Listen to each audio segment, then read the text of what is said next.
আজকে আমার দুপুর বেলায় প্রায় 40,000 টাকার মতো হারিয়ে গিয়েছিল। জেলার নাম বলবো না, বদনাম হবে। তো আজকে হোটেলে উঠেছি, সারা রাত জার্নি করে গিয়ে সকাল 9টায় সকাল হয়ে গেছে। তো আমি আবার পায়জামার পকেটে টাকা রেখেছিলাম প্রায় 35 থেকে 40 কাছাকাছি এরকম কিছু একটা অ্যামাউন্টের টাকা। তো ঘুমানোর আগে টাকাটা পকেট থেকে বের করে বালিশের নিচে রেখেছি, বালিশের নিচে। তো ঘুম থেকে উঠেছি, জোহরের নামাজ পড়েছি, বের হয়ে গিয়েছি বাহিরে দুপুরের লাঞ্চ করার জন্য।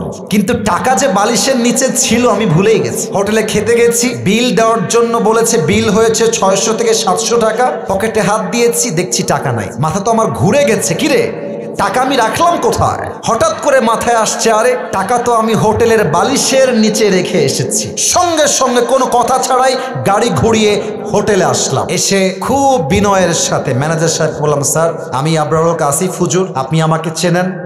আমি আপনাদের হোটেলের রুমে বালিশের নিচে এত টাকা রেখে গেছিলাম, 1000 টাকার বান্ডিল আর 500 টাকার বান্ডিল রেখে এলাম বালিশের কাছে। বললাম, স্যার যে পেয়েছে আমাকে বলেন দিয়ে দিতে।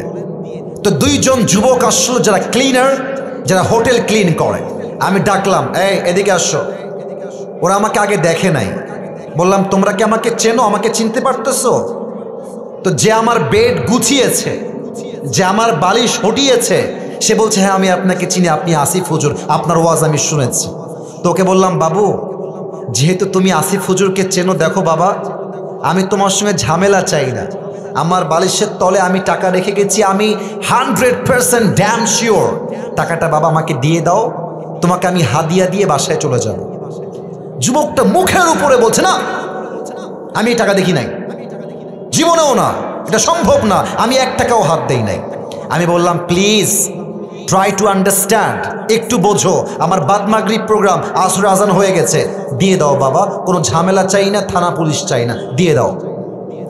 আমি বুঝালাম, আমার ড্রাইভার বুঝালো, পিএস বুঝালো, ম্যানেজার বুঝালো, সে বুঝতে রাজি না। এবার হোটেলে মালিক চলে আসছে, বড়লোক, শিক্ষিত, অনেক বড় ঘরের মানুষ তিনি, এবং তিনি একজন অ্যাডভোকেটকেও নিয়ে আসছে।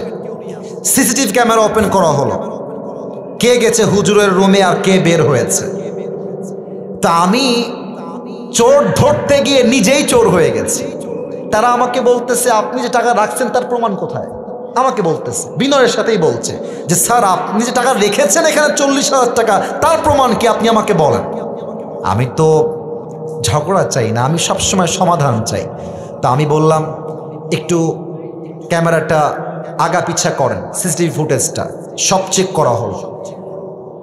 হোটেলের মালিক বললেন, হুজুর টাকাটা হয়তো বা আপনার স্টাফরা নিয়েছে, কারণ তারাও আপনার রুমে প্রবেশ করেছিল। আমি বললাম, দেখেন আমার স্টাফরা, they have been working with me just for 4 years, প্রায় 4 বছর যাবত আমার সঙ্গে তারা আছে, আমার 1 পয়সা তারা হাত দেয়নি আজ অব্দি, ওরা নিতে পারে না, প্লিজ একটু সমাধানে আসেন। না, উনি মানতে রাজি না, উনি বললেন এটা হতে পারে না, আমরা সরি। লাস্টে যখন ফিরে আসবো, টাকার আশাই বাদ দিয়ে দিয়েছি।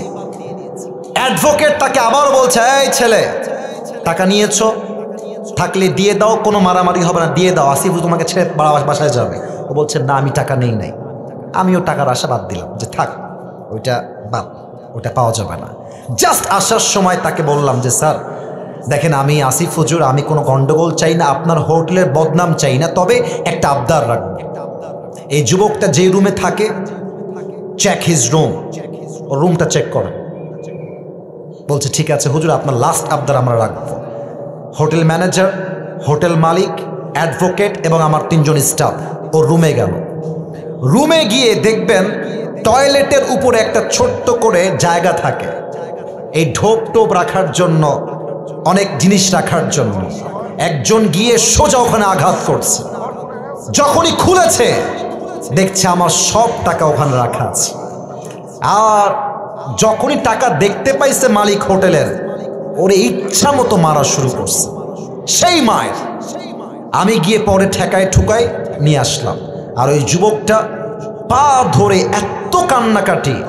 আমি বললাম, যুবক তুমি কি করলা এটা? তুমি আমাকে বলতা যে হুজুর আমি টাকাটা পেয়েছি, নেন আপনি, আপনার যা মন চা আমাকে খুশি হয়ে দিবেন, তাতেই আমি খুশি, আমি তোমাকে দিতাম অনেক টাকা খুশি হয়ে। তুমি কি করলা? এখন তুমি টাকাটাও পাইলে না, তোমার চাকরিও হারায় গেল। শিক্ষা কি পেলেন?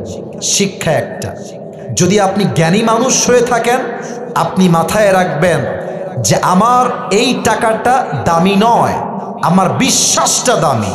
যদি আমি বিশ্বাস রাখতে পারি, পুরস্কারও থাকবে, চাকরিও থাকবে, জীবনটাও সুন্দর হবে। মূর্খতা করবেন, চাকরিও থাকবে না, জীবনটাও অসুন্দর হয়ে যাবে। ঠিক কিনা বলেন?